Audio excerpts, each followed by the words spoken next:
There it is.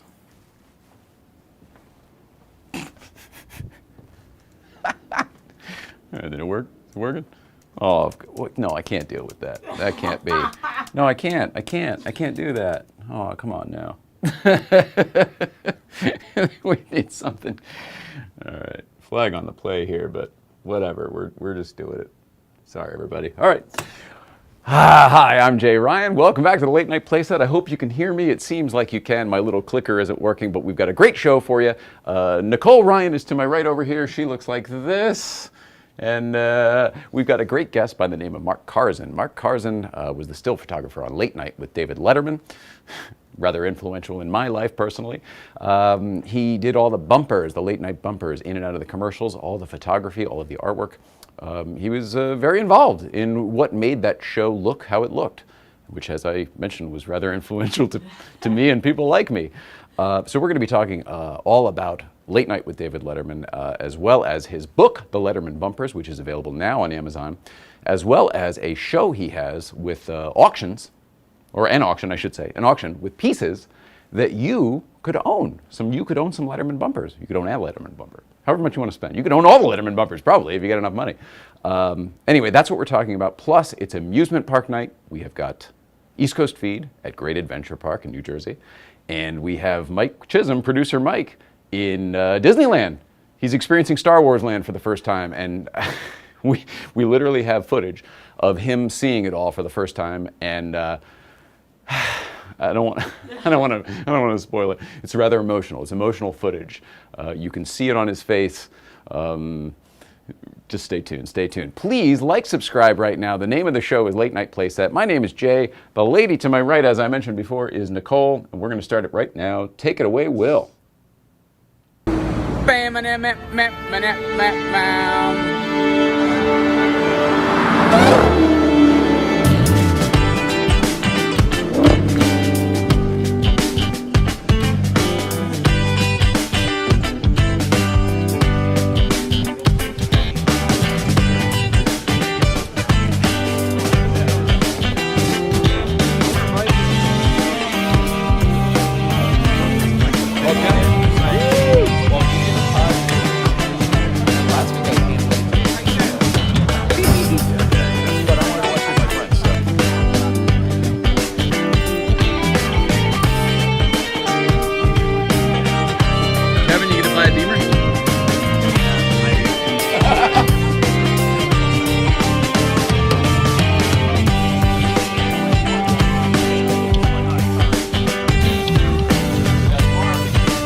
Exciting. Yay. Hello, everybody on Instagram. Let's see. Welcome back to the Late Night Playset. My name is Jay Ryan. To my right is the pretty girl, Nicole Ryan. It is Tuesday, May 3rd, 2022. First things first, Tradecraft Tuesday. Get you going on that.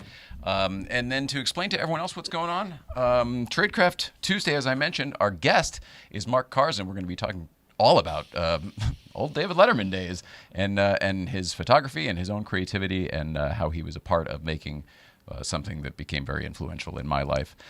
And let's see, we got to talk about GVBC. We have an East Coast feed from Great Adventure, as I mentioned. It's Amusement Park night. And we've got to check in with producer Mike, who is at Disneyland. Disneyland! What's happening with the Instagram audience? Hello, Bubbles. Oh, Shazam's over here. Hi, buddy. You're not on YouTube, but you are in the chat. It's very cool. Bobby Holland Art is here. Left Coast 912. Sophia Gregores. Shazam Mike says, I am at Huntington Beach while my family eats. I ducked out to say hi. Oh, awesome. Whoopsie daisy. Where are you, Shazam Mike? Where are you eating in Huntington? Are you on the strip there by the pier?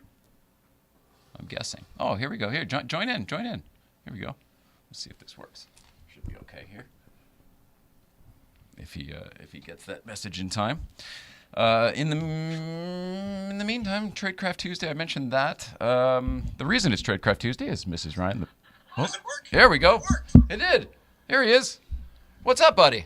Greetings, everybody. You're on the same coast. It's the same time. You're outside.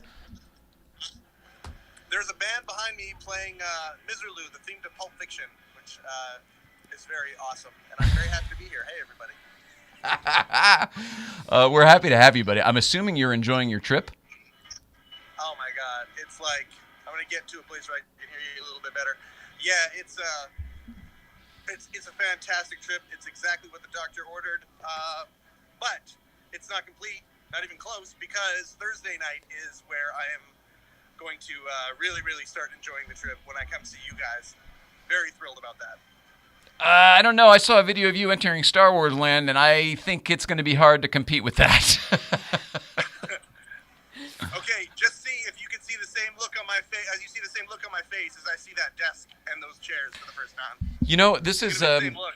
I was going to do this later, but can I just play this video for everybody else right now? You won't be able to see it on Instagram, but can I play it for everyone else? Do what you got to do, in man. the That studio. sounds great. All right. I was going to do this after the East Coast feed, but I think we'll flip the script since we've got producer Mike here right now. This is a video your wife took, right? Your wife, Candace? Yeah. Okay. Right before I started sprinting to the Millennium Falcon, she took a video of me, and as soon as I saw the Millennium Falcon, I took off like a rocket. Okay. All right. I have this video queued up. Roll it, Hal. Okay, here we go. Wait.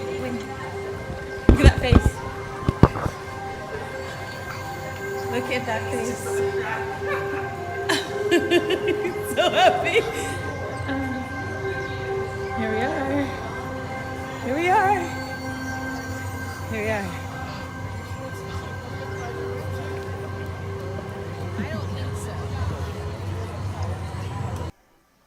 Oh, buddy. Yeah. That is some deep nerdy determination. You look great. You look like you were enjoying the emotional experience. I completely immersed myself in the experience. I allowed myself to become a child again. And like I said, about a second or two after that video ended, I saw the Falcon in between the buildings, and I took off like a rocket to go see it. And I was a child. When our guest Marc Karzen just handed me this book a few moments ago before the show, and he simply just opened up to a few random pages with nothing of any specific intent, I just sort of must have showed him a look on his face, and I said, does everyone react the same way I do? This is my childhood. I was like, this is part of my DNA, and I doubt you ever intended that. So we're gonna mention that. So I had a little bit of that twinkle. So I know what you're talking about, but I can't wait to have you explain it to everybody when you're here on Thursday. Absolutely, and you know what? I want to stop bogarting the time here on the show because you got Mark there, and please say hi to him for me, or actually if you can hear me, hi Mark. I do. He was just watching you. He just got up right now. There he is. Oh, right on. I am very, very excited. There he is. Hey, buddy. Thank you so much for being on my show, and I'm so excited that he's there. I wish I could be there tonight, but hang on. Your show. You mean what's it called? The Letterman Podcast. There you go. Available where fine podcasts are available and on YouTube. And you guys are gonna have a phenomenal conversation. I can't wait to come back to the room tonight and watch this episode of Late Night Playset and see and hear everything that you guys talk about. It's gonna be awesome. Before you leave, I've got a couple pictures lined up here, just because we have you here. There's a couple pictures lined up on my phone here. Can we go through these and you tell us what's going on here? Well, that's the plunder that is In-N-Out Burger. The moment we got off the plane and got into the hotel, we immediately jumped in the Uber and went to the In-N-Out Burger. And I put myself into a bit of a food coma. I ate 3 double-doubles. Oh my God. Didn't get the fries because I love the double-doubles so much. And then promptly went down to the pool and fell asleep in the sun for 45 minutes. It was glorious. Is that you just knocked out? Is it like a full coma there? Is that what it is? Oh, I'm certain. I'm certain there's something called the In-N-Out coma, but You it's ate one of life's 6 little pleasures. patties and bread. Like, that's what that is. She's Oh, right. yeah, there you go. She's There right. you go. She's right about that. I'm going to try Okay. and replicate that at least twice more throughout the trip. I love In-N-Out Burger very, very much. And we don't have them up there in the Canada, so... We'll talk about that on Thursday when you're here, because I don't get that whatsoever. Sure. But all right, tell me about what's going on here. So that's me. That's me sitting in Boba Fett's throne, which I was delighted to see was in Disneyland from the Book of Boba Fett. I thought And it was the so- Game of Thrones. I didn't know what it was. It's the same thing, just in space, right? There's me talking Hey, with the Boop. icon himself, R2D2, and we had a I don't know, probably like 2 or 3 minute exchange. He's extremely sassy, and yeah, it was just an incredible experience. Yeah, there we are. See, we finally became buddies. It took a while to convince him that we were friends, though. And then this is very Disney. Yeah. I mean, we saw a lot of the characters, but we were just enamored with the size of Daisy Duck, how small she is. She's so teeny tiny, and we had a good picture with her, so that was nice. Is she smaller than the rest of the characters? What do they call Much. cast members? Oh, she is. Oh. Much. We couldn't believe it. Yeah, much smaller. Is that just because maybe this is an equal opportunity employment situation, or is this the type of thing where Daisy has always been drawn smaller and we never noticed? Those are decisions made above my pay grade, Jay, but I would imagine that diversity does have something to do with it, yeah. I like it. All right. Oh, hang on. Here we go. This is a place I don't believe you're even allowed to take photos. How did you get a selfie in here?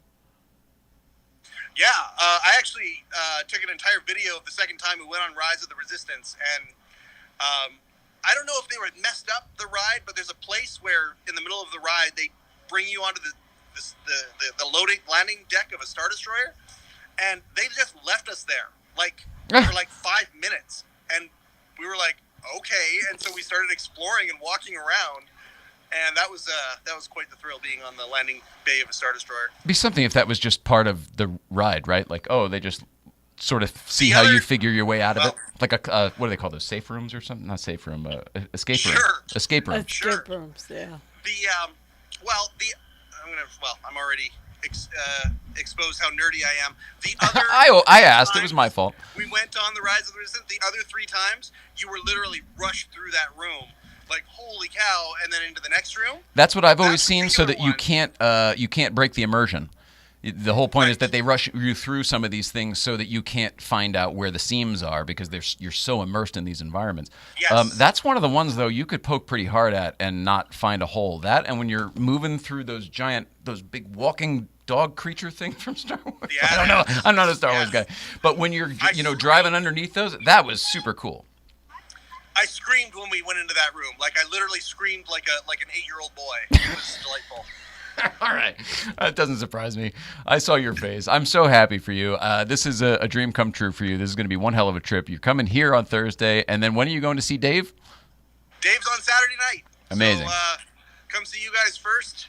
Can't get to see the big man without sitting in that chair. So I'm very excited about that. Make sure you tell him. I'm sure he'll be thrilled. He'll want to know all about it. All right. Have a great trip. Enjoy dinner with you. Don't get hit by that Jeep Cherokee there. What's going on there? Holy crap. Absolutely. They're eating on the beach right now. I love you guys. Yeah, we love you. Enjoy your meal, and we'll see you, I guess, Thursday, right here in the playset. Yep. We're moving on Thursday, and I'll be in communication as to when we're going to come by. By the way, before you go, congratulations on a great episode of the Letterman podcast that went up today. Everybody should go check it out. It's Eddie Brill, who was a longtime comedy booker and a longtime warm-up guy He's got a long history in comedy, running his own clubs to doing his own dates and shows. But it's a great episode, great listen, great watch. We watched it on YouTube. And I just want to let you know that you're only on episode 3, and I think that you're doing a great job. As you start to get these bigger guests, I think you are going to really...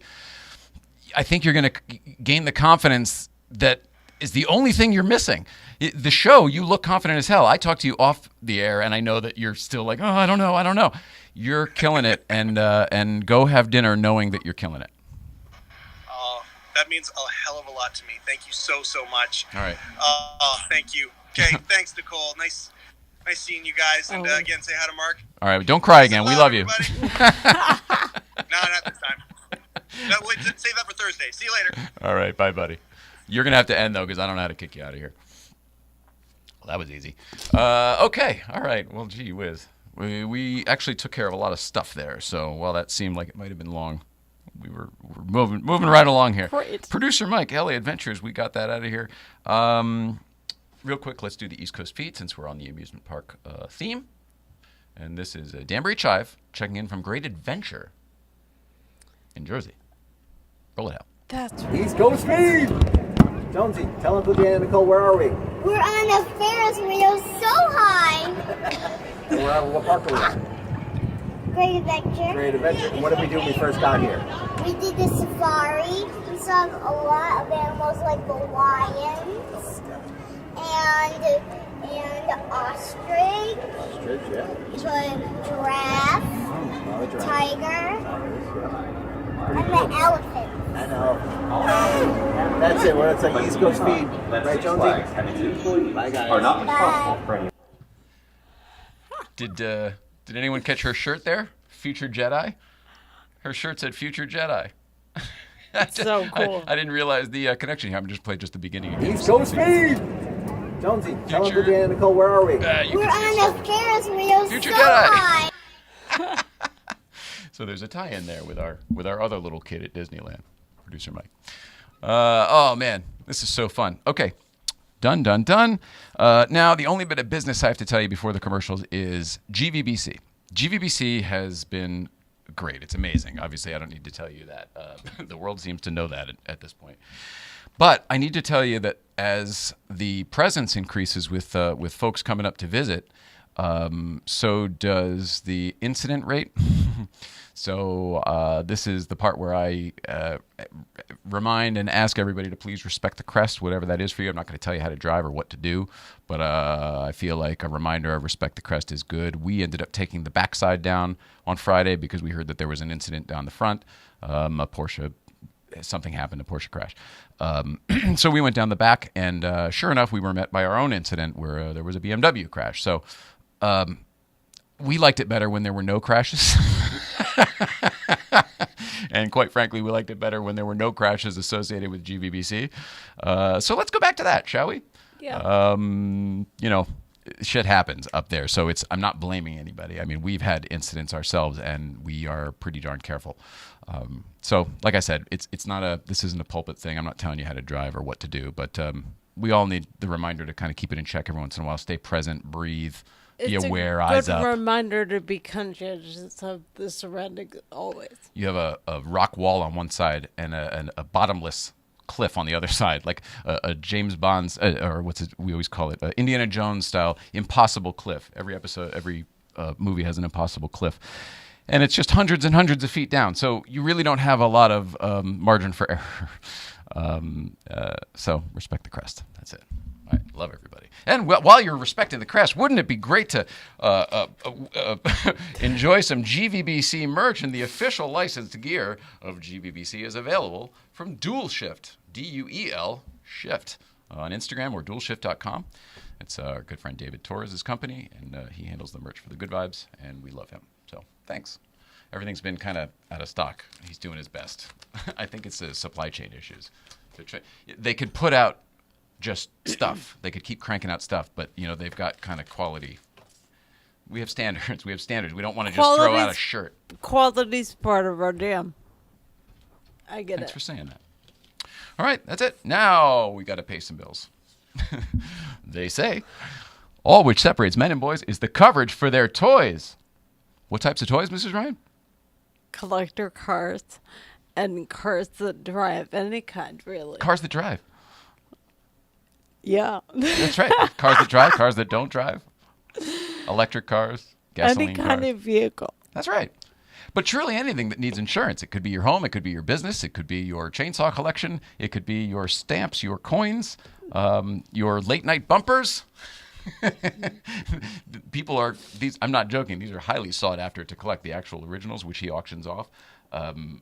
Very high profile buyers. It's not just nerds like me, and a little bit of everything. So all of those things are insurable. And oh shit, that's the wrong one. Here it is. Licensed in most states, St. Clair Insurance shops the top providers so you get the best coverage for your toys. If I were you, I'd check out St. Clair Insurance at coverageforyourtoys.com, coverageforyourtoys.com, Coverageforyourtoys.com. and tell Jeff St. Clair that Nicole says hello because I can't.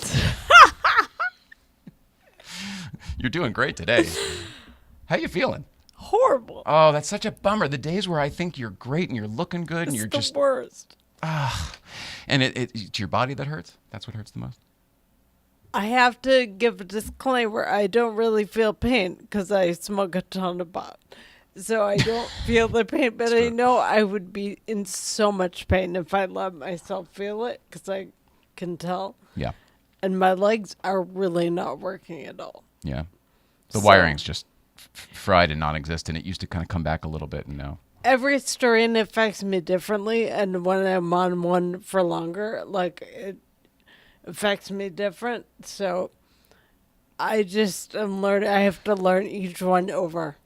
I need to get Chris Gabriel. Shout out to Chris Gabriel and the it's cannabis, but then also the new line is called Hydrotic. He's a cultivator. He's a businessman. That's what he really is. He's got huge stores and huge lines of product. But that one seems to be, the tradecraft stuff is good as a balance, but the Chris one seems to be like the one that sort of levels you out a little bit. It's a really good base. Like he's really smart about it and thoughtful, and we talk a lot about what I need and what helps and what does what, because it's not always what it says. And then he tries to cultivate, like grow a plant with that stuff in it so that it's For better me. for you. It's amazing. amazing. I'm lucky in the weirdest ways. Like, I'm not lucky for the obvious ones, but I'm lucky for other ones. You Are an obvious one, but no, the there's MS a obviously. lot. That's what you're talking about. Yeah. Well, we say it all the time, but you're a trooper, MS warrior, all that stuff. The Autoimmunity Foundation, everybody, stay tuned. Hopefully next week we'll have some things to share on that. Hopefully Mrs. Ryan will have some things to share on that. Hopefully Nicole Shabbat Ryan will have some things to share on that. Hopefully my brain works. Fingers crossed. Everything I have, every thought together for like 2 minutes, and then it melts away, and I have to start all over. Can you explain what that's like to people?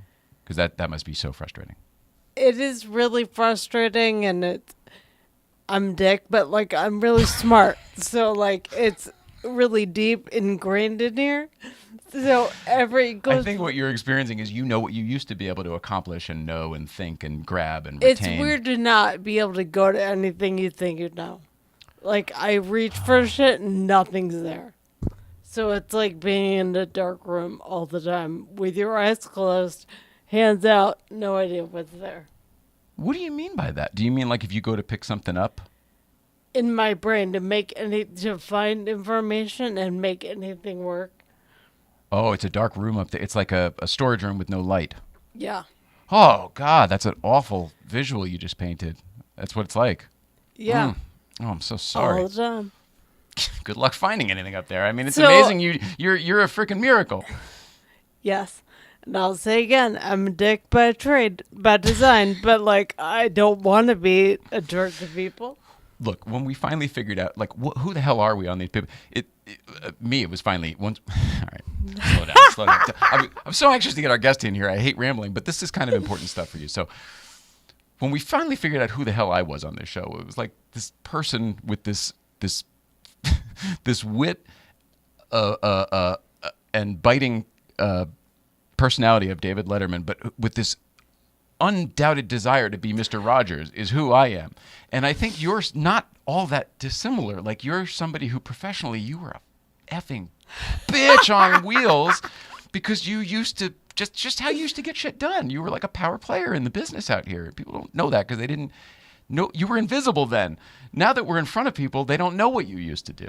So I really think you're constantly comparing new life of new Nicole to old Nicole, and I think that's perhaps where some wiring issues get screwed up. Because I think you're handicapping yourself, forgive the term, by going, oh, I used to be able to do that and I can't anymore. So it's like, oh, that's a terrible place to start from. How about? I did, but I've stopped that and I'm living more in the moment, which every time I can do less, I go lean more into that. So it's like, just do what you can. Gratitude for what you can do and live there. Which to me sounds horribly hokey. So I have to change the words to make it more suitable. I think when we're living where we are and with what we're doing, you have to be a little hokey, and all of the trite stuff that your parents and grandparents said, all those little tiny little one-liner, do this, don't do that, because whatever, they were all true. They're all accurate. It's just a simpler life, and we were all speeding through it because life goes so quickly. Now that we have to take the time to slow down and choose to take the time to smell the roses, the perspective changes, the outlook changes, and I think maybe that's what's happening for you. I would lean into that. Okay. Okay. All right. Enough. All right. Thanks for anybody who stayed through that. We love you. All right. We did one commercial. There's one more. Sorry, Mark. We're getting there. Series 1 Films. This episode has been brought to you in part by Series 1 Films. Let me tell you about Series 1 Films. Series 1 Films helps automotive brands create engaging cinematic content for social media and advertising to grab and hold your ideal customer's attention. Check them out at series1films.com. Series1films.com. Series1films.com. The one is a number one. Perfect. All right. Great job. How do you feel? Fine. Not in life. How do you feel about what we've done here? Amazing. All right. Thanks for hanging out on Instagram. We are going to take a quick break. We're going to tell you about Oh So Delicious Hot Sauce, the best jingle in the world. And then we're going to get our guest Marc Karzen in here. Mrs. Ryan, Oh So Delicious Hot Sauce is... the hot sauce made by bears. Sauce made by bears. Oh, it's so delicious. It's the hot sauce made by bears. Garlic and serrano mixed with love and care. You can put it on your eggs, pour it on your rice. It's great on a leg, it's better on a slice. It's oh so delicious. It's the hot sauce made by bears. Oh, so delicious hot sauce. Great on everything except oatmeal. Get your bottle today at ohsodelicious.org. $1 from every bottle sold goes to the National Military Family Association. I'm Johnny Lieberman, and you're watching LNP. What does LNP stand for? Late Night Play. Oh, yeah, that's right. I've been on there. Yeah, good show. You should like and subscribe. Like and subscribe.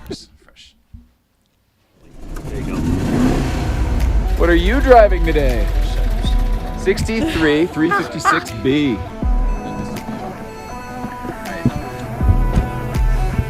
Hey, 111. What are you driving today? Here we go.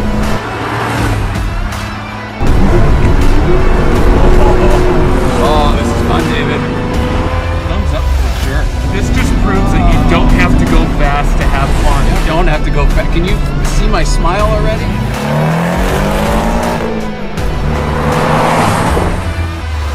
Okay, I'm impressed. Don't need to stick it. He's already got it. My car's gonna feel slow as balls after this. I'll tell you that. Pedal down. Yeah, baby.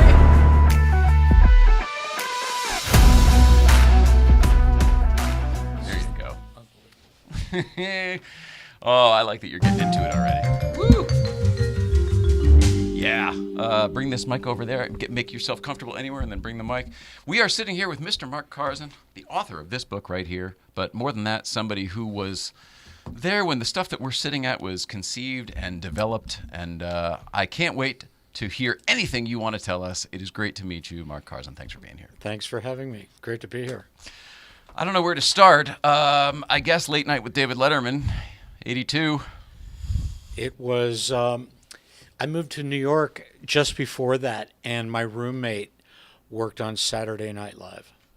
And so every once in a while, she'd have an extra ticket. They gave tickets to crew and cast.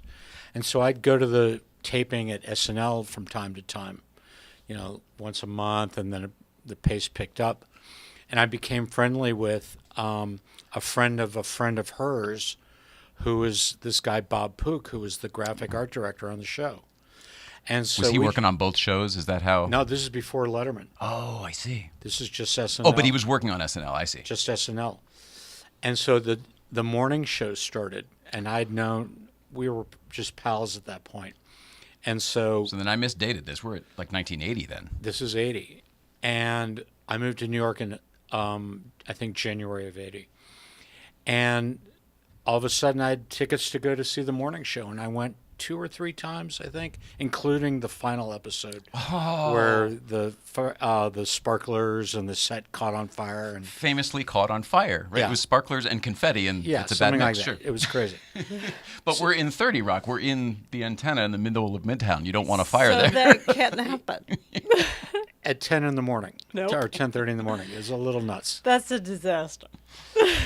And so anyway, because of that, and so then the show went off the air, and Pook and I remained friends, and he started learning a bit about what I was doing photographically and how I shot for magazines and mainly magazines and some record labels also, CBS Records, a lot. And Like covers or PR photos. I shot Wynton Marsalis. I shot Scandal, Billy Joel, other acts like that for publicity. I never actually shot albums, but I shot PR photos and press photos. So one day, out of nowhere, I call my answering machine. Back in those days, we had those little things that you bleep into the phone. And I'm bleeping into the phone, and I get this message from Pook, who says, I don't know where you are, but if you can get to 30 Rock at the corner of 49th and 30 Rock in the next 2 hours, we need to do a shot. We've got a cement truck coming up, and they're going to lay wet cement on the sidewalk, and we're writing in wet cement Saturday Night Live, and the photographer we have is nervous about the lighting, and the sun's going down, and we don't have a permit to pull cable, and we need a battery-powered unit, which somehow I told him I had that. I mean, that was my little secret weapon back in those days. I could show up anywhere and light anything in the middle of a field or in the middle of, Midtown. when other people would have needed a generator and all Right. the other accoutrement. Yeah, so it was a cool little unit back then. And so called him back and got organized, got my stuff, jumped in a cab, and there I was. Cement truck came up, laid it down, and we back in those days we had to use a Polaroid. This is pre-digital. So we're shooting Polaroids, and you could see the reflection, the right place, and the shadows, and the difference between the wet cement and the dry cement. Everything looked great. Took the film to the lab. Proof sheets came back. Made prints. This is a few days, obviously, to do that whole process, and everything was perfect. And so from that, anyway, a few weeks later, like 3 weeks later, those photos ended up in the main title sequence of Saturday Night Live. And there I am in the green room on the set, and live from New York, it's Saturday night, and there are my photos on the screen, and the crowd's going wild with the band playing. Unbelievable. And that changed my life. That was the moment. All of a sudden, I was a photographer for television, not just a pretty premier show at the time too. Pretty hot show in those days. Yeah. So that changed everything. And once again, Letterman's off the air at this point. So this is the beginning. Having just been canceled. The morning show was canceled. I'm sorry. So that was 80. The morning show after that. So at that point, Pook and I are friends. And a year or so later, we started talking about this late night show that Dave was going to build in place of Tom Snyder. And so the idea of having no logo sort of became the theme. He sold that idea to the producers and to everybody upstairs. Really, that there was not established. There was no logo. The idea was to not to have a logo. So let's shoot, a freeway sign and replace exit only with late night. That was the simple idea. Or the side of a bus. As if it was a found object. Right. And so graphically we could integrate whatever title we wanted. And that helps with your themes too, right? Because it's not just one specific thing. You could, if you got one guy on, you put the subway on. You get another thing on, you put the wedding cake on. All your different. None of that was thought through. It was as simple as we have no logo. We can take a picture of the front of Madison Square Garden and make it late night gardens. That's the idea. Yeah. And they said, great, go. And so we just started going out on these, simple shoots. This is like at the end of 81 with, subway signs and freeway signs and, a bus. Just obvious, simple little things.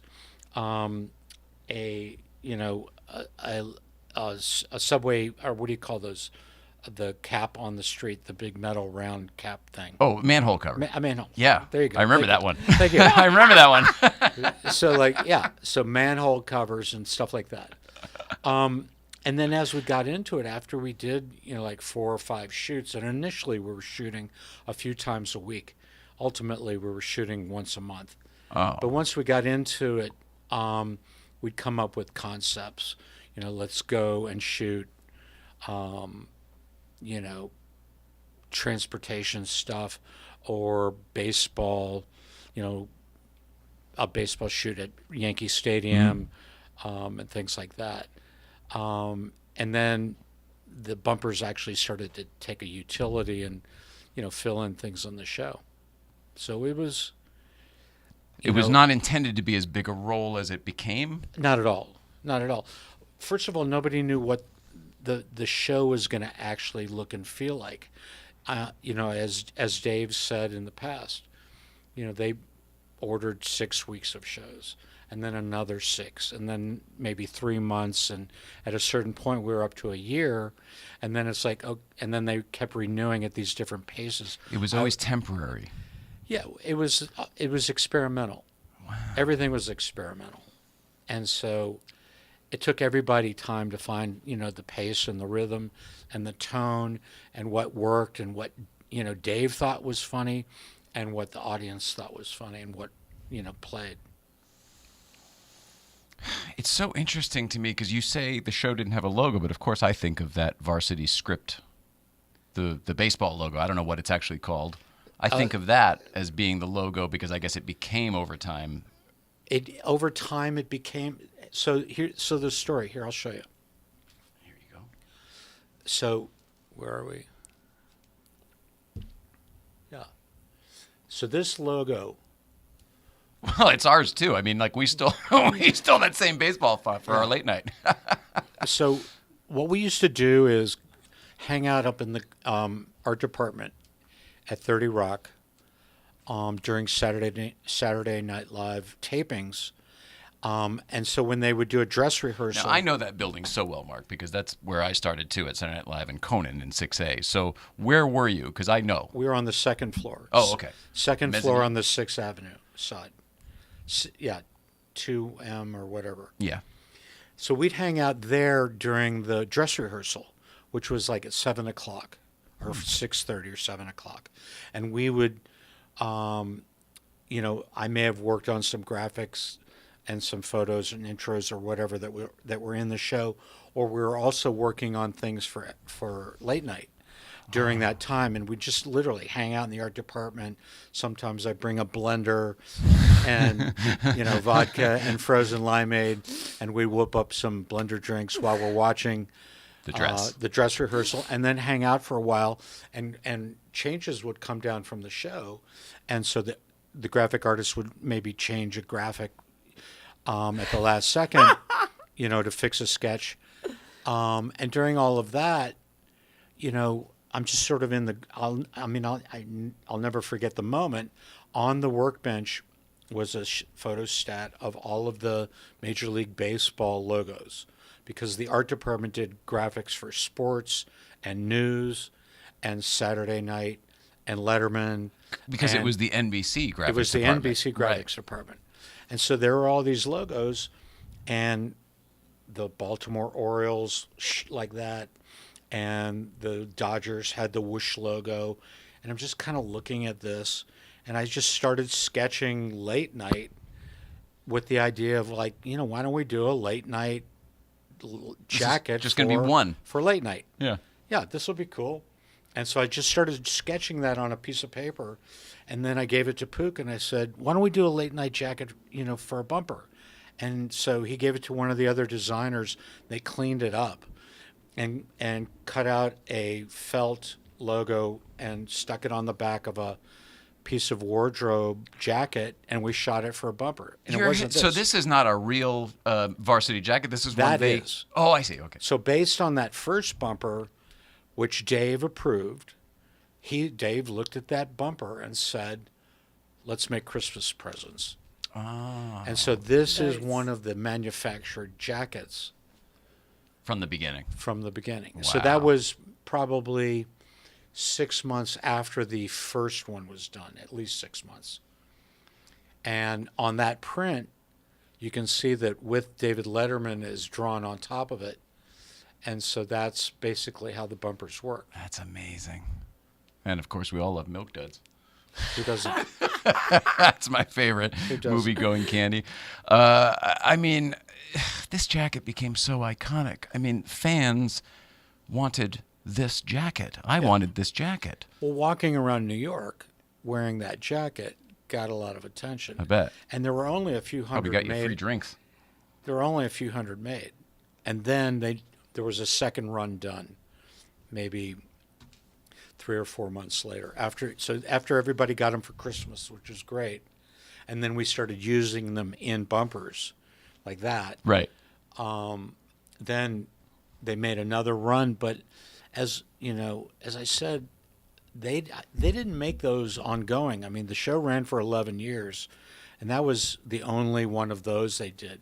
They did jackets every year, but they were always different ones, right? No. There was another late night jacket that was done in a totally different style, sort of a satiny looking jacket. Oh yeah, I remember that one. Again from the bumpers, though, I think. We shot that in bumpers a few times, but the Letterman style with the leather arms, there was only that version done. Wow. It wasn't until the show moved over to CBS that it became like a thing. Oh. And every year they did a new version. Oh, really? So it was pants, and then worldwide pants. Yeah. And then with the year and all sorts of versions. So and that was 22 years of versions and versions. Back in the day, the first year, the jacket said Ed Sullivan Theater, and Lori Diamond, at the time Dave's assistant, whenever they first moved over, she said that was because the show didn't have a name yet. When they were ordering the jackets, they didn't yet have a name for the show. All the pencils, we have some original Dave pencils over there. They don't have a name of the show on it. They just say CBS. They sort of just all the stuff you had to order, art department and otherwise. Apparently, they were like, well, let's get it going. Yeah. And I was gone at that point, so I was only there for late night. And when everything moved over, a lot of those people were the same in the beginning, right? Who moved over? Well, there were some. I mean, first of all, a lot of people from the beginning of the show in '82 didn't make it to the end. Sure, that's a good point. And so, of the people that lasted for the 11 years, how many of those moved over? And then at the very end of all 33 years, I think there were maybe, I don't know what the number is, Don, maybe 5 or 6. Maybe that many. Barbara Gaines and a handful of others. Right, and Jude Brennan, right? But she left for a bit though. So do we count her? I don't know. I guess we count. So. I guess we count Jude. I think we so. So I guess you really started with NBC. This is kind of how I used to explain to people. I was like, well, when you work for the network, they kind of just assign you to wherever, this studio, that show, whatever. I'm assuming it was that way in the graphics department. Because no, I did. I just worked on SNL freelance stuff initially, and that was just for the art department. I wasn't an NBC staffer. Oh, okay. And then I started working for Late Night, The show. and that was directly for the show. Oh, that's so great. Those were basically two separate gigs that happened to run through the same department, though. All right, so you're at Late Night. You're doing all this stuff. Somebody who was very, very special to me when I was a kid, because I used to call her up and annoy her and interview her and just ask her all sorts of questions about all the stuff we're sitting at right now. This microphone, this desk, those chairs. Kathleen Ankers. Fans of the show will remember her because she was on air a lot as either the ticket lady, Right. or the NBC bookmobile was always one of Right. my favorites, or she had the foul-mouthed chambermaid, Peggy the foul-mouthed chambermaid. She always had wonderful characters because she was such a personality. She had a very strong accent and strong opinions and a mouth. She's an older looking lady, right? Tiny little old lady. British. Totally unexpected. This lady meant the world to me. And I would imagine that because of how the art department works, that you guys probably cross paths a bit. Yeah, so the art department included, set decorators and set designers, production designers, and graphic designers.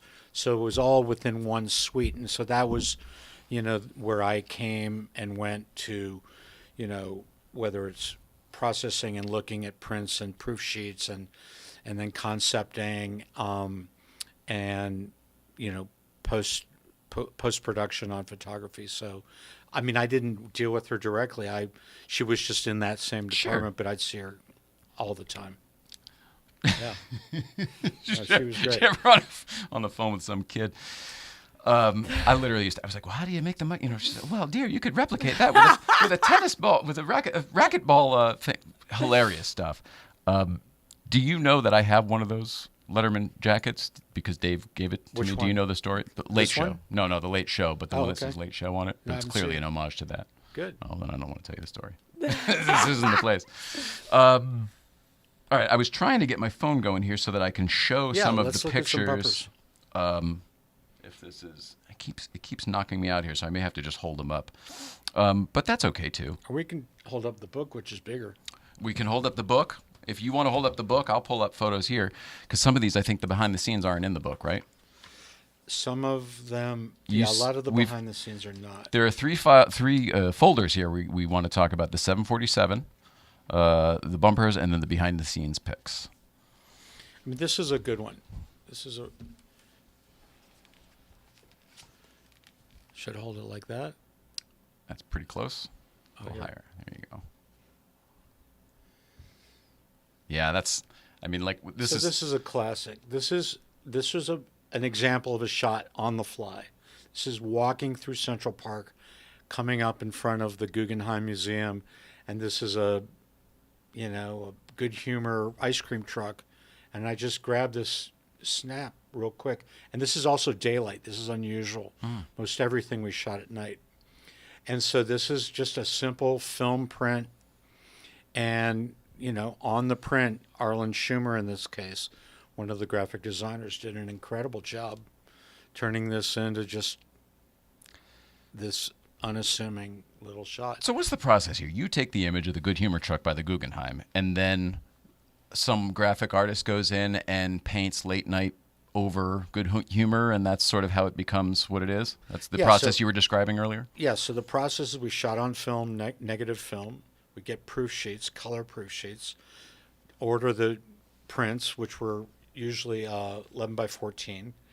And some of them had in-camera graphics, like this is probably one of the most famous purely, 100% in-camra. So those are props, Late Night beer. In the freezer. Stuck in the freezer. that needs to be defrosted. So there's no post graphics here, right?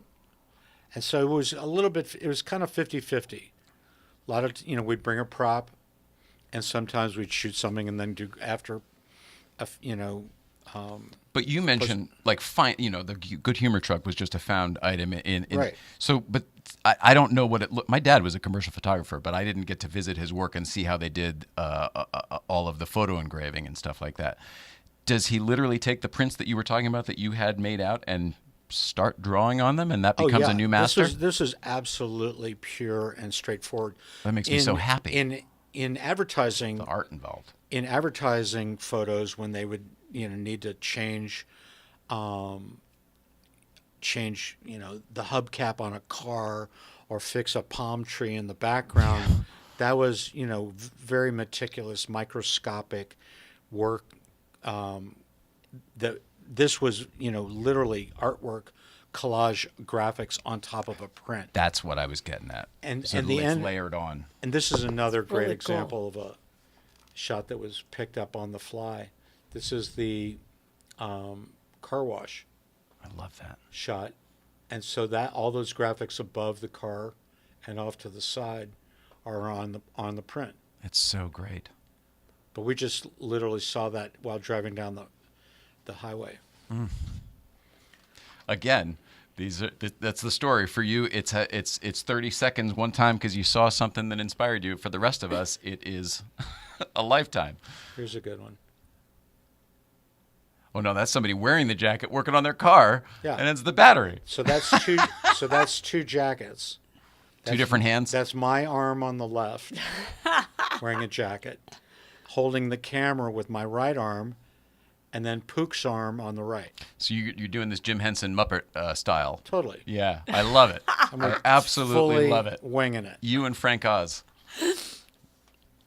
You got one hand in the mouth, one hand doing an arm, and then somebody's doing the other arm, with the Yeah, sticks. so we could get away with pretty much anything. And sometimes we just shoot things and figure out later how the graphics would be integrated. Sometimes it was obvious, and sometimes it became that makes sense. Sometimes a lot of kind of cut and paste and trial. So some stuff you would know what you were going to go for, and then some stuff you just, I like that texture, or it's a nice composition for whatever reason. Right. I love it. But maybe that's perhaps, that there's some reason that these all resonated with us, right? Us, our generation. Like, is it because they weren't trying too hard? Is it because they weren't beating it in the face with a fish with the messaging and the whole thing, and so we weren't rebelling against it like we did rest of... I was going to say earlier, like, I never noticed or never knew how they were made, but I always noticed that they seamlessly integrated a late night mention, and that's all it was. Like, it didn't beat anything over that. It was organic and seamless, and we're putting it up because we have to, but it's not going to be the usual shit. Yeah, and it's artistic. It's not produced and done and fancy. And here's your late night bologna, late night cuts of meat. The shot list item here is we need more food. Okay? So we went to a deli and got 4 or 5 shots, but you can barely see where late night is kind of there, and then on the top row of bologna it says with David Letterman. Oh, I see it up there. Yeah. Okay, so the idea is to be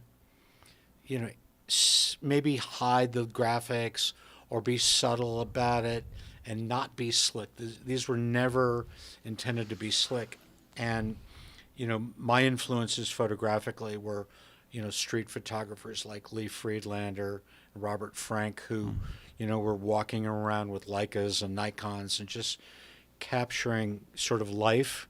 So there might be 3 things going on in a frame, and so I was really kind of playing off of that look and feel for most of this stuff.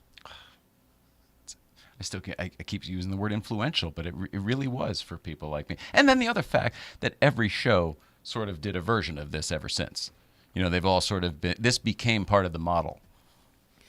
Yeah, I mean, the other show that was on at the same time was SNL, but that was all about portraits of the guest. Carson did their version, which was always come back. More to come. Yeah. But those were very illustration oriented, and so to take those 2 ideas and do a version of it could not have been more fun. I was going to ask, was this fun? It seems like it would have been fun. Best job of my career, by far, no question about it. That makes me happy to hear. It was fun to do, but more than anything, to be at home at 12:30, and there's a shot that I shot 3 days ago, or 2 weeks ago, or something that I hadn't thought of that played into the show perfectly, that's where things became cool. So the part I was talking about was later on they would it seemed like whoever would load up the bumper cards often did try to theme it out with whatever was going on in the show. Yeah. Certainly with regards to at least who the guest was that night seemed. And I loved it because it was another little area where they sandwiched in some creativity. That show was creativity crapped everywhere, all the little corners and crevices. And it was just one more place to put it. So that was Brian McAloon. Brian McAloon was the AD on the show for the entire show. Hal Gurney was the director, but Brian, before every show, queued up all of the bumpers based on season, who the guests were, actor, athlete, musician, and so he'd queue them up, but with the option of flipping something on the fly. And that's where things became really, successful, is his ability to flip something based on what a guest said in the interview. That's specifically what I'm That's talking where about. they came to life. Because sometimes you wouldn't know what the hell, the guest is so-and-so, but then they have a conversation about spray painting a car for some reason, whatever. And then all of a sudden there's a bumper with a spray painted car. Late Night with David Letterman. Very cool. That must have been him knowing the library that well, too, and knowing what he could pull from. Yeah, I mean, and he was the one that would basically, producers, Hal Gurney, the director, maybe writers, but it was mainly Brian who would say to Ed, we need more food, we need more, we need hockey. Oh, so the note when you went to shoot the bologna is, hey, we need more food from Brian. We need more food. Wow. Do you know who we're talking about here? When they would go to the control room, you'd see Hal, you'd see Pete Fatovich, usually down at the end of the line near Jude or whoever, you'd see somebody else, and that was often Brian. And I think he would either direct or technical to direct the show sometimes too, right? Because he ended up directing, I think, Late. He moved over to Late Show, yeah. Yeah, that's where I met him when he was doing, I think, Kilborn or Ferguson back in those days. Yeah. And he's here in L.A. I didn't realize that he was. That's what he was doing back then. I don't know what I don't know what I thought. I don't know the year that he moved out here, but that's when, the show that followed, Dave. I'm going to make a note to reach out to Brian McAloon and see if he would do our little show here. Absolutely. He's fantastic. Thank you for that. All right, keep going down the list here. Do we want to keep looking at bumpers, or do we want to look at behind-the-scenes picks, or can we talk about the 747 show? Because it's one of my all-time favorite shows. Well, it was the coolest, craziest television show ever made. Let's shoot a show on an airplane. Like, the whole show was shot on the plane. It was insane. During a flight. Oh yeah, we took off. They went. It was not on the tarmac. No way. It was really flying? Holy fuck. So. Oh my God. So I'm going to try to pull these up while you talk about it. I don't know who takes credit for the idea. Maybe it was Merrill Marco, who was the head writer at the time. But the idea was 4th anniversary, what do we do? And someone said, let's shoot the whole show on an airplane. And so they figured out where we're going to fly from JFK to Miami. So whatever that is, maybe 2.5 hours or so. Yeah. And so maybe not even that much. So about a month in advance, they gave us access to an airplane at JFK in a hangar to shoot bumpers. And so there's Pook. TWA, it looks like. There's Pook, Ed, myself, Marie O'Donnell, who was Dave's assistant. She played the stewardess in some of the shots. And who did? Marie O'Donnell. No kidding. Yeah. And so we shot maybe 8 or 10 images, maybe more. I don't remember exactly. But they gave us full reign to hang out and do whatever we wanted. They gave us airplane food. They gave us, the full galley. So, and this is just prepping. This isn't the actual show yet, right? No, this is just for our bumper shoot, so we could come back and get them ready for the show. This is unbelievable. And so then for the show, they needed to fill up the plane, and so there was some crew on the plane. I was on the plane. I brought a friend of mine, my friend Mac Haskell. They let me bring him, and he just sat in the seating. As I remember this, was it first class? It was the nose of the 747. Yeah, the front end was where the show was shot. Because this, you can see the curvature of the fuselage. Yeah, so that show there's a stupid pet trick behind the scenes. We'll have to shot scan in through here. Let's see. On the plane? Yeah. Let's see. Here we go. Here's a stupid pet trick. Yeah. Now I zoom in here. Well, now what is that? A dog on her head? Absolutely. But you can see Are the we plane allowed here. to go horizontal on this? No, I'm trying, and every time I do, it keeps kicking me out. So I'm sorry. I don't know how or why. But I see David Sanborn over there in the front. So the band is up in first class. Yes. Dave's doing stupid pet tricks with a guest. What I noticed this very specifically was in this shot right here. Look what happened to make the flight. That is this very microphone right here, Mark. Not one like it, the actual one. I heard a little story about that. Well, that's how I got my jacket. Dave gave me my jacket when I gave him the microphone. You may be wondering why I'm actually here. But yeah, so there's Dave. And he's playing the little drum machine there with the band. Yeah, and there's Sid McGuinness in the background, the new drummer for the Rolling Stones. Oh, Steve Jordan. Isn't that the coolest? And I sent that to Steve a few months ago. He must have been a kid here, right? I mean, he was a child on that show. 25. We're the same age. Unbelievable. No, so here he would be 29. Unbelievable. That's so cool. And then you got your Larry Bud Melman over here, Calvert DeForest, the late great Calvert DeForest, and then Mr. Jack Rollins, I think. That's Jack Rollins talking to Calvert.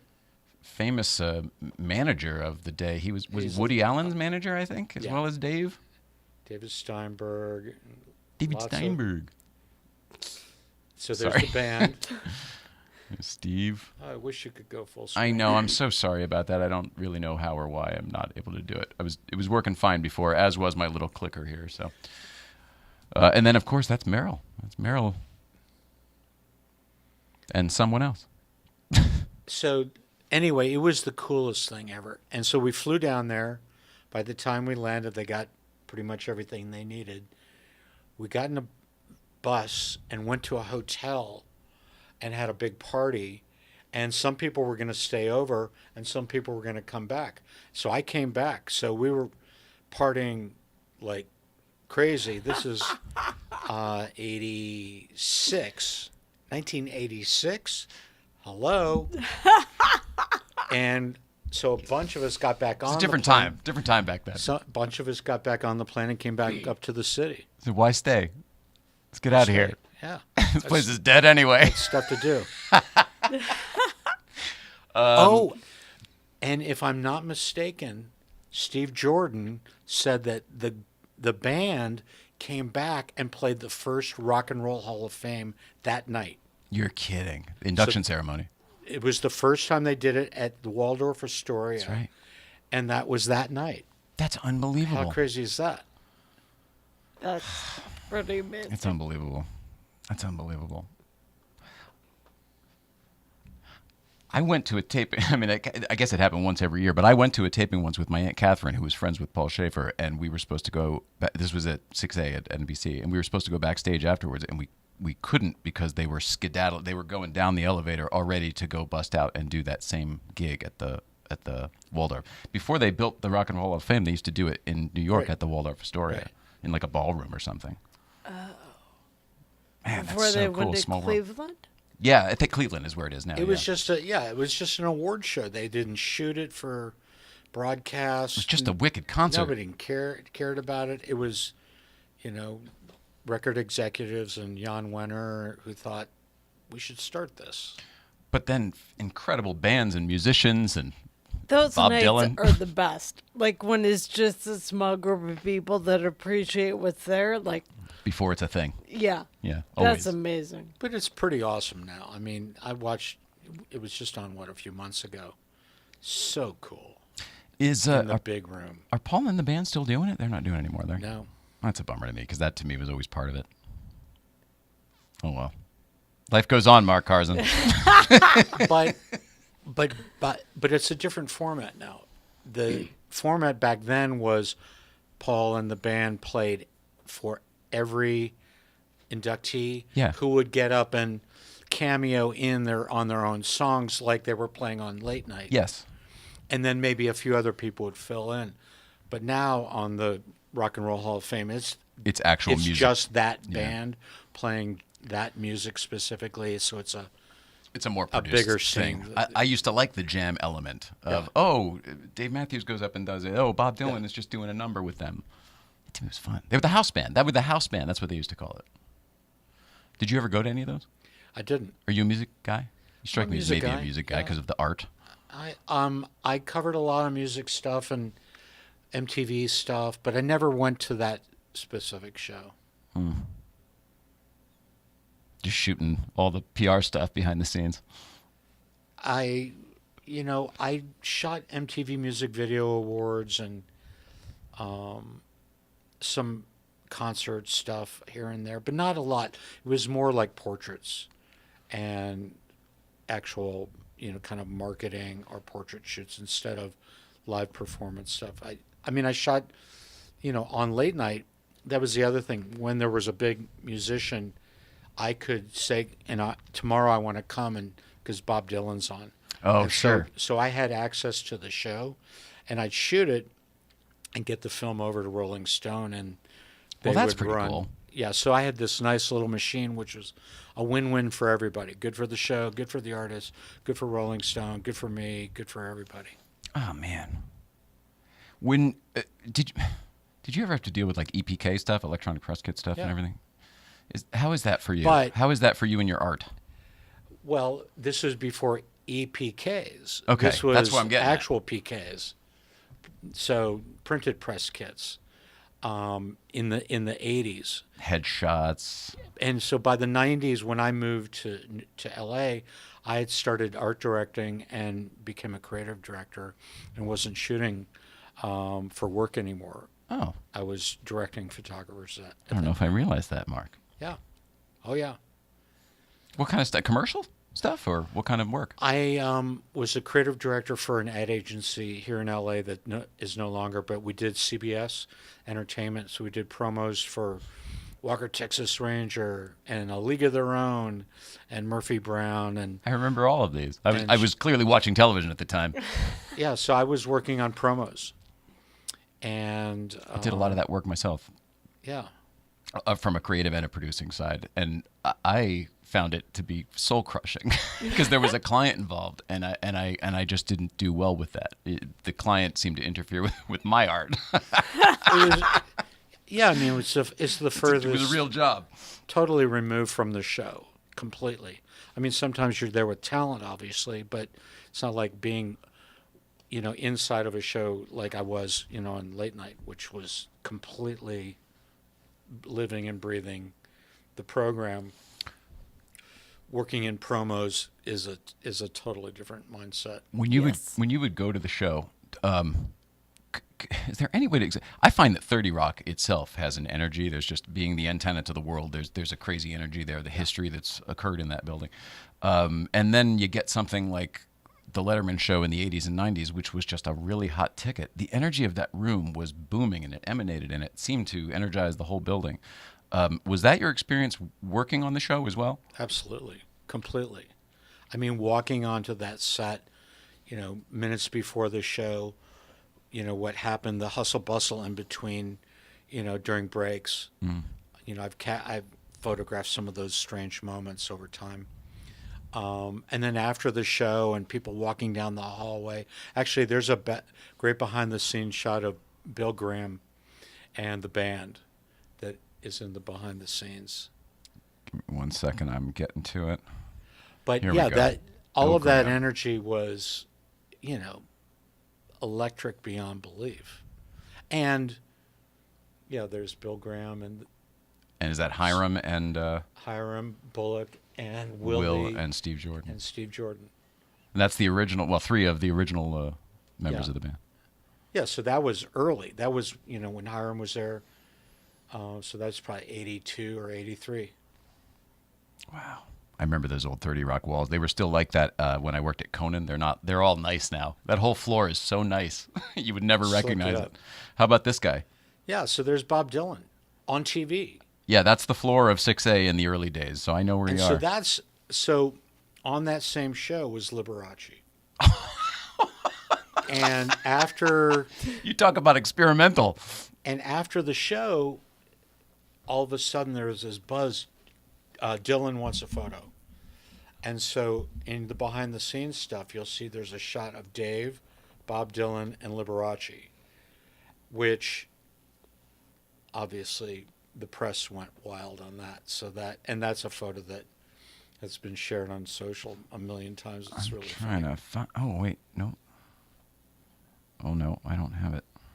Well, it's probably in here, but I don't. Oh, like yeah, there.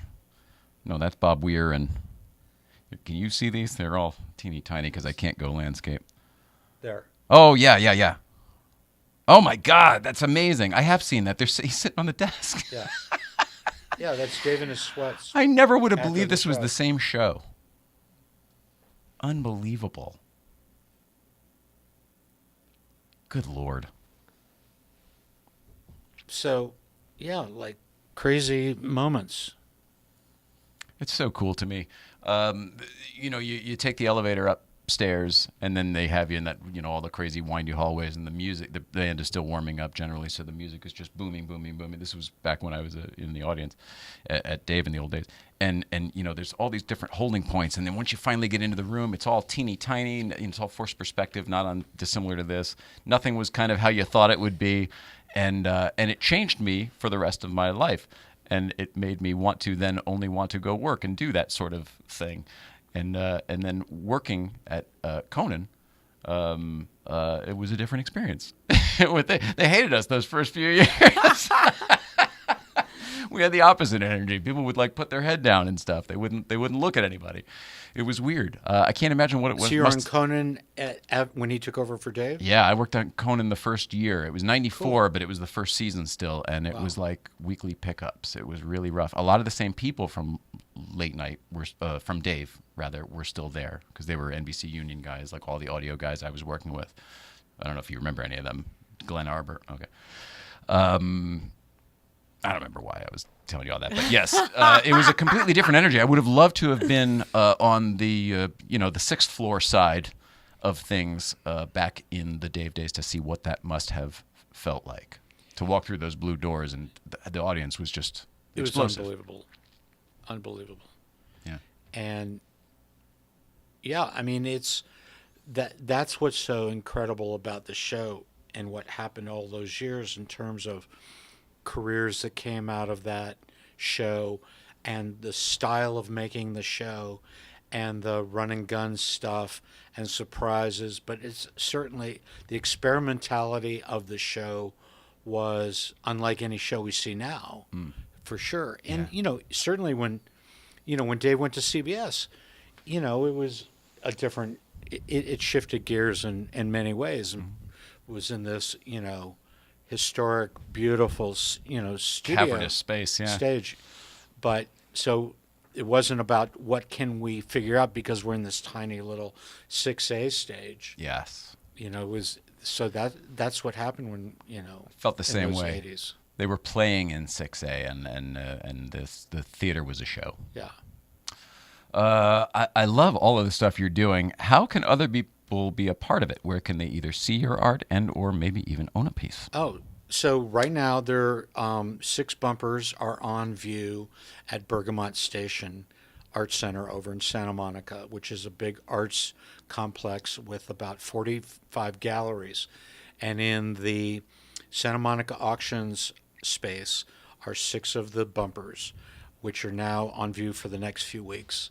And on May 15th, there'll be an auction for bumpers, prints, and books as combo sets. May 15th. May 15th, The type of thing 2022. you have to be there in person. Can you do it online? You can do it online, phone in, and in person. I love it.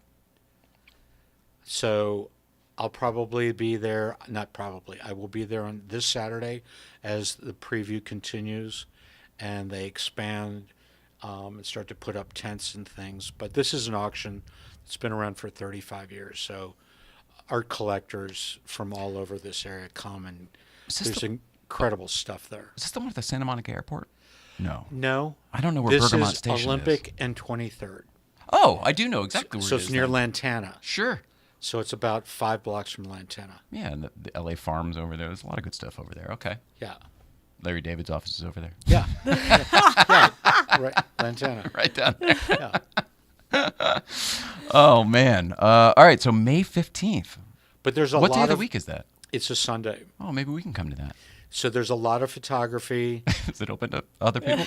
Can we come? No, you can come just to watch. That's what I mean. Oh, absolutely. Or bid. No, We'll they see. they love for people to come and check it out just so you understand the system and the routine and the scope. There's, things, they're pieces, $300-$500 all the way up to, there's a set of photographs by a photographer named William Eggleston.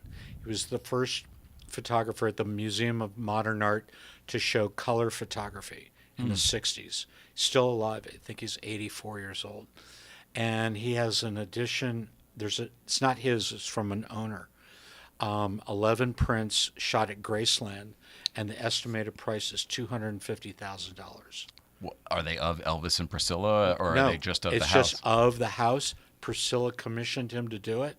Oh, So she invited him to come and photograph Graceland. That's pretty cool. And they sold them as art prints, and it's just like furniture. Yeah, the jungle room, whatever. Yeah, crazy stuff that's like pretty that. cool. And so they were shot in the 80s. That's going to be a little bit more than $300 or $500. $250,000 is the estimate. $250 to $350. So there's Today's some big market stuff. might go more than that too. So it'll be fun. Oh man, I'm so excited for you. Is this fun to still be working on something that you did many, many years ago? Yeah, it's hard to believe that, I still have a connection to all of this. Over the years, especially when I got into promo land, and people would say, "Well, what have you worked on that I would remember? That I'd recognize?" Well, you wouldn't believe me if I told you. I'm doing this show called Love and War. I've never heard of that. Is that Annie Potts and Jay Thomas? Can't believe I've heard of it. Or I'm doing Candid Camera on cable. Oh, that's good. Or So, but when I'd mention late night, their eyes would pop open, and they would always say the same thing. Every night in high school, I would watch late night with, hidden in a closet. You're supposed to be asleep, yeah. Yeah. So, we all had the same thing. This is what I grew up with, these stories. And, I realized that was and not to mention I worked on it for 11 years. So it wasn't like just doing some promos or main titles. That's a life. It was a lifestyle. So what did you bring that you shoot with? Is this just your everyday around the neck point and shoot type this of deal? is my everyday camera. Looks to me like an iPhone with a beautiful It case is. on it. This is so there's a show on Netflix called Emily in Paris. And I saw in the show that she's got this phone case. She's shooting like this. And I started looking around, and on Amazon, this is the Emily in Paris iPhone case. Stop. With the strap. It's the strap that sells it because he has it around his neck. $15. But It's meanwhile, amazing. hey, where's your phone? I got it right here at all times. So when I go to a photo show like at Leica Gallery, people come running up to me and they're like, "Oh my God, I've never seen that Leica." Yeah. It's like, dude, it's just a camera case. It got me at first too, but then once I saw, noticed the. What's cool is this lens looks like it's a lens. It's not. It's just a little proppy lens, but it looks like it's an extension or something. I mean, you can't throw it in your back pocket anymore. That's probably out. Doesn't fit in the pocket. What is your? Do you have a either a camera or a brand of choice? During Letterman, I shot Nikons. I shot Pentax 6x7, which is 2 1/4 format, which you hold like a 35. So that was kind of a big step in terms of quality. You come sometimes on TV. The problem back then is TV format was 640 by 480. So no Which matter how translates good to it looked, 3.4 roughly. Is that right? Well, 4.3 rather. yeah, 4.3. Right. So the quality, we could get away with a lot, especially with the graphics. Like something that you can see graphically in terms of, the roughness, you could get away with NTSC. Now with high def, you would see all of the crunchy lines. But anyway, so I shot film cameras the entire time. We never touched a digital camera ever. Shot Leica several times along the way, but that was just for things where I needed to be kind of invisible and not get a lot of attention. I gotcha. And then, in digital land, Nikon and Sony's and all sorts of different contraptions. Digital, do you find, I don't know, my dad always shot Nikon as well in the film days, but he was not alive for digital. He didn't get to see that. Is there still the Canon Nikon debate in the digital world? Do people still care? Because, theoretically aren't all the chips and processors made in the same places these days, so it's all software anyway? The biggest switch in the last few years is how Sony has a silent mode.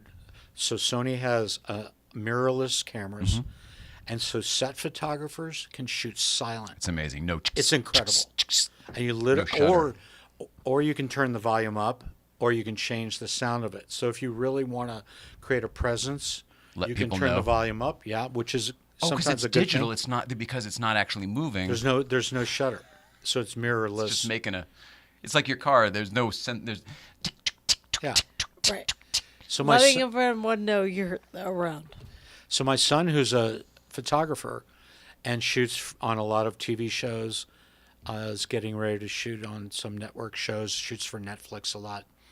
So that's a big thing, being able to shoot without the whole blimp thing and being, a problem during, live. The blimp thing was ridiculous. But as far as the difference between Nikon or Canon or Sony in terms of lens and quality and so forth, it's indistinguishable. Yeah, it's a function of features. That's what I find as well. How do you like usability? What's the interface? Yeah. You are so fascinating. I'm grateful that you took the time to do this, but also I hope that you would come back sometime. I'd love to. You're local, right? I'd love to come back. Okay. Treat us however you're supposed to treat us when there's a show around that you can visit anytime, like you used to have that that relationship. Well, I love what you guys are doing. I love the worlds that you play in, cars and late night and, obviously, Dave, who's a, car head and Jay, who's, been a guest, and Spike, who, I know from... He knows a lot about cars. From the back in the day, that whole, gear and transportation and lifestyle and late night television and, We thought it would be kind of like you, we thought it'd be a real small niche, but then it's interesting how many people that does appeal to. Yeah. Yeah. No, it's... Are you a car guy too?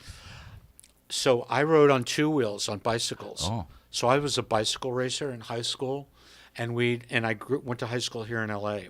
Oh.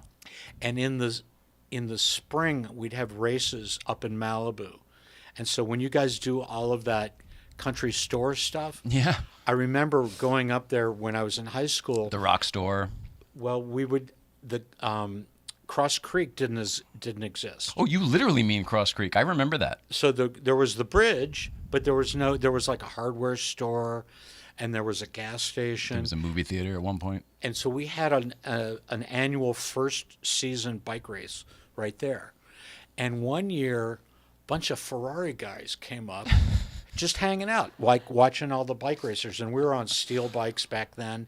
And, these Ferraris, this one guy who had a single windshield wiper, whatever it was, 1970 something, I don't know what it was. I don't know either. It sounds cool. But we were sitting there looking at this, and we were just bike racers with shaved legs and, Lycra and all this stuff. And a cop came driving up and started giving him a hard time about his single windshield wiper thing. And we were like, oh, my God. We rode away, and the cop wrote him a ticket. Holy crap.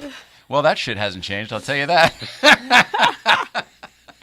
I'll never forget that. They're still dealing with the same thing up there.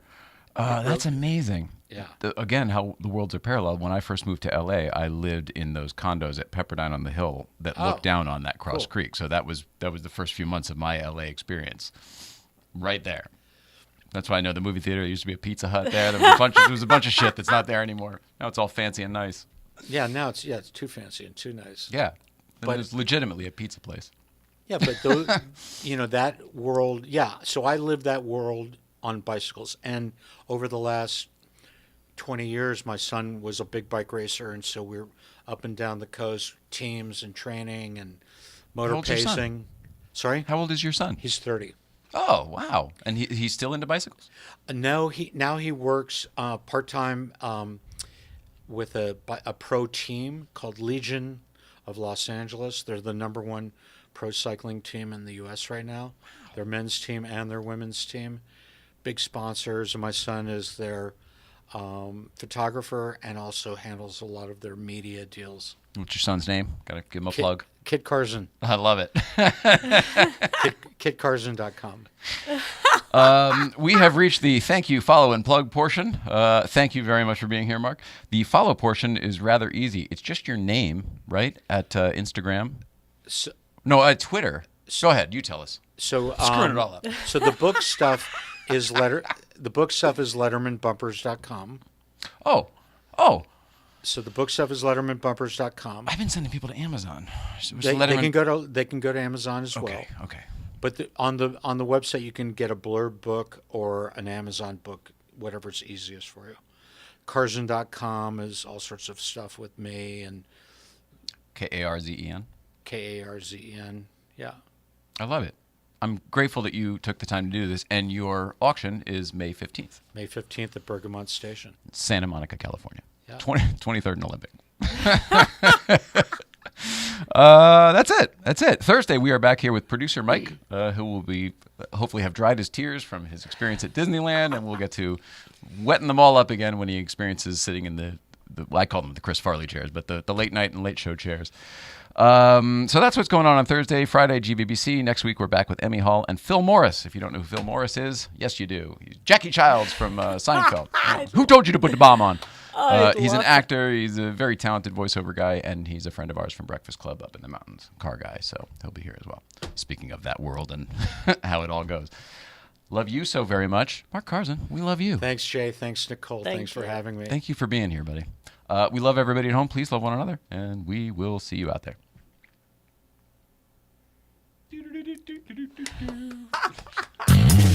I'm Johnny Lieberman, and you're watching LNP. What does LNP stand for? Late Night Play. Oh, yeah, that's right. I've been on there. Yeah, good job. You should like and subscribe.